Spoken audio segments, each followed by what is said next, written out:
বাইরে বৃষ্টি হচ্ছে, কি সুন্দর। আমাদের বাসার সামনে একটা কলা গাছ আছে, একটা না মানে একটা ইয়েতে প্রায় 4-5টা কলা গাছ আছে। ঢাকা শহরের মতো জায়গায় এগুলো দেখতেও খুব ভালো লাগে। এগুলো তো বেশিরভাগ গ্রাম অঞ্চলে দেখা যায়। হ্যালো এভরিওয়ান, আসসালামু আলাইকুম। সবাই কেমন আছেন? আমরা সবাই খুব ভালো আছি, আলহামদুলিল্লাহ। চলেন দেখি আজকে আমার বাসায় কি রান্না হয়েছে বৃষ্টিময় দিনে। বৃষ্টি মানেই তো আমাদের কাছে অনেক ভালো লাগে, বৃষ্টি দেখতে আমরা অনেক শান্তি পাই। বিশেষ করে গ্রামে থাকলে বৃষ্টির সময় অনেক মজা করা যায়।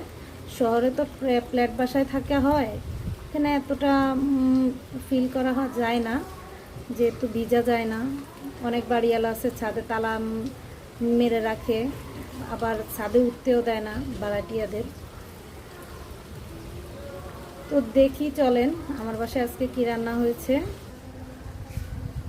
প্রথমে আছে সাদা ভাত,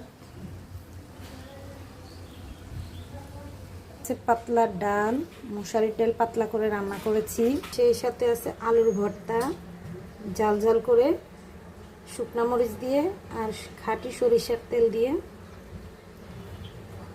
ভর্তাটা করেছি। এই সরিষার তেলগুলো আমি আমার গ্রামের বাড়ি থেকে নিয়ে আসছি। সেই সাথে আছে বেগুন ভাজা। বেগুন ভাজা অনেকগুলোই করেছি, আমার হাজব্যান্ডের আমার মেয়ের অনেক পছন্দ। আর আছে আমার হাজব্যান্ড অনেক দিন ধরে বলতেছে গরুর মাংস মুরগি খেতে খেতে আর ভালো লাগতেছে না, মাছ একটু ভর্তা বাটার আয়োজন করো। তো আজকে তো বৃষ্টি হচ্ছে, তাই ওনার কথায় মতো আজকে ওনার আবদারটা পূরণ করলাম। সেই সঙ্গে ছিল 2 পদের ভর্তা। এখানে আছে চিংড়ি মাছ দিয়ে, কাঁঠালের বিচি দিয়ে, লাল মরিচ দিয়ে, ধনিয়া পাতা দিয়ে ভর্তা। আর এটা হচ্ছে রুই মাছ দিয়ে, কাঁচা মরিচ দিয়ে, ধনিয়া পাতা পেঁয়াজ দিয়ে ভর্তা। অনেক মজা, আমাদের নোয়াখালীর মানুষ অনেক পছন্দ করে এই খাবারগুলা। সেই সঙ্গে ছিল বাচ্চাদের জন্য, ওরা তো এগুলা খাবে না, তাই বাচ্চাদের জন্য রান্না করেছি এই যে মজাদার খিচুড়ি। গরুর মাংস ছিল না রান্না করা ফ্রিজে, আমি আবার ওদের জন্য গরুর মাংস একটু রান্না করে রেখে দিই, কারণ ওরা হুটহাট খিচুড়ি খাইতে চাইলে ওটা দিয়ে আমি রান্না করে ফেলতে পারি, যেহেতু আমি ওদেরকে নিয়ে একটু ব্যস্ত থাকি।